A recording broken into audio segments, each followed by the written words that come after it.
Oke, kita bahas tentang copywriting dulu ya, sebelum kita masuk ke pembahasan yang lebih detail.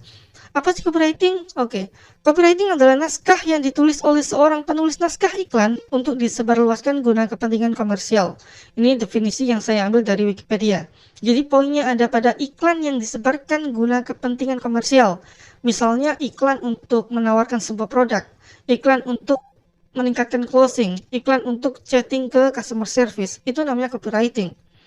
Atau definisi yang lebih mudah, ini definisi dari saya, copywriting adalah skill membuat tulisan yang bisa mempercepat aksi si pembaca. Jadi tujuannya adalah mempercepat aksi.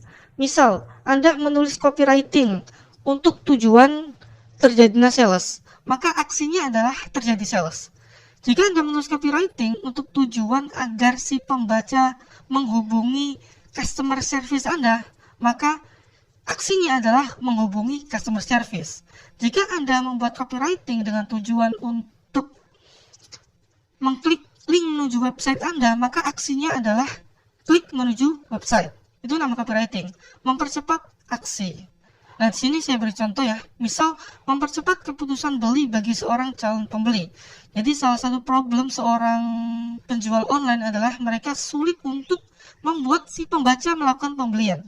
Nah, dengan copywriting diharapkan bisa mempercepat aksinya untuk melakukan pembelian. Itu singkat tentang copywriting. Mungkin Anda memiliki pertanyaan kenapa copywriting itu penting. Oke, di sini akan dijawab. Jika kontenmu terlihat sangat rumit, pembaca akan menganggap kamu kurang cerdas. Oppenheimer 2006. Jadi ini merupakan sebuah kalimat yang diucapkan tahun 2006 oleh salah seorang tokoh public figure ya. Dan jika saya tarik dalam dunia bisnis, artinya penawaranmu tak menghasilkan konversi. Misal Anda menulis iklan untuk jualan, orang itu nggak tertarik untuk membeli. Misal Anda membuat sebuah tulisan yang mengandung klik to website, maka orang tidak mau klik ke website. Itu artinya tidak terjadi konversi karena tulisan Anda rumit. Nah, dengan copywriting Anda itu membuat sebuah kalimat yang itu mudah dipahami oleh si pembaca, sehingga si pembaca tahu apa yang akan dia lakukan selanjutnya. Misal tadi Anda membuat kalimat penjualan, maka pembaca akan tahu, oh ini tuh tujuannya untuk terjadi pembelian. Oke, saya klik untuk beli.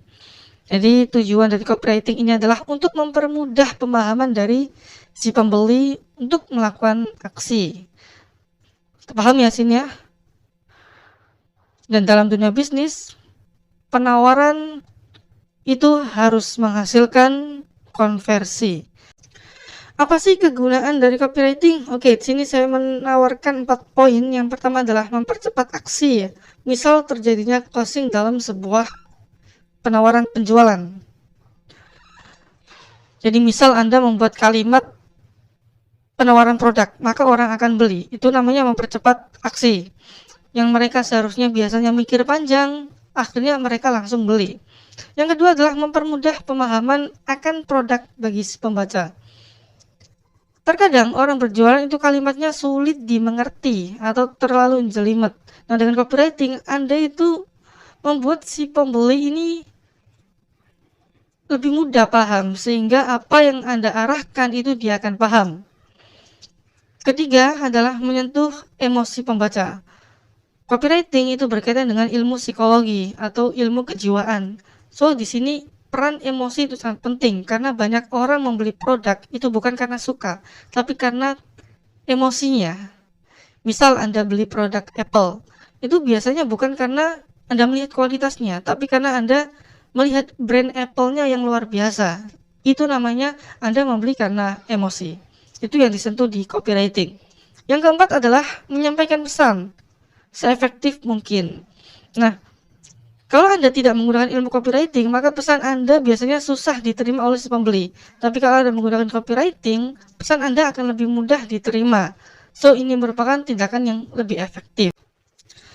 Copywriting for business. Jadi, copywriting yang saya bahas di Jagoan Copywriting ini lebih ke arah copywriting untuk aktivitas bisnis ya, aktivitas penjualan. Tapi sebenarnya bisa diaplikasikan ke hal lain sih. Cuma di sini studi kasusnya lebih ke bisnis. Jadi sebenarnya ilmu copywriting bisa diterapkan dalam segala hal yang berkaitan dengan tulisan. Namun ilmu copywriting umumnya digunakan pada hal yang berbau komersial. Misal untuk aktivitas bisnis, aktivitas jualan, aktivitas promosi. Maka makna copywriting sekarang lebih pada cara membuat tulisan yang mampu mempengaruhi calon pembeli atau prospek untuk segera memutuskan beli. Jadi yang dimaksud copywriting for business di sini adalah bagaimana Anda bisa membuat prospek Anda itu segera beli. Bukan menunda-nunda terus. Karena kadang kan kita kalau jualan produk itu biasanya yang sana cancel lah, yang sana nggak jadi beli lah, yang sana pending lah. No, dengan copywriting Anda memperkecil resiko tersebut. Paham ya sini ya? Copywriting for business adalah aktivitas membuat tulisan yang bisa membuat si pembeli segera untuk beli. Oke, mitos copywriting. Jadi ada beberapa hal yang ini sering muncul di orang-orang yang belum memahami tentang mana asli dari copywriting, alias bahasa gampangnya itu mitos atau hal yang belum tentu benarnya. Dan sini saya ada 3 hal yang sering diucapkan orang. Yang pertama, copywriting itu menipu. Apakah benar? No. Kalimat copywriting itu menggambarkan fakta, bukan mengada-ada. Garis bawah ya, menggambarkan fakta. Kalau fakta artinya tidak menipu. Nah, sini goalnya adalah efisiensi dalam penyampaian pesan. Kenapa kok perlu di copywriting-kan sebuah tulisan? Karena untuk efisiensi pemahaman, pembeli Anda itu harus dipahamkan secara mudah. Orang kalau nggak paham terhadap sebuah penawaran, maka dia nggak akan beli, paham aja enggak. Tapi kalau dia sudah paham terhadap sebuah penawaran intinya apa, maka dia akan memutuskan untuk beli. Itu copywriting, mengemas tulisan menjadi lebih mudah dipahamkan sehingga penyampaian yang kita sampaikan itu bisa dipahami secara mudah oleh pembeli. Mitos yang kedua adalah copywriting itu susah. Apakah benar? No. Asal tahu ilmunya dan sering praktek. Saya rasa enggak. Copywriting doang ya yang susah. Segala hal di dunia ini pasti susah kalau nggak dipelajari. Anda makan aja kalau nggak belajar dari kecil ya nggak bisa makan. Maka dari itu semua akan terasa mudah jika Anda mempelajarinya. Poin yang ketiga adalah copywriting itu tak jelas mana yang bagus dan tidak. No. Copywriting bisa dites.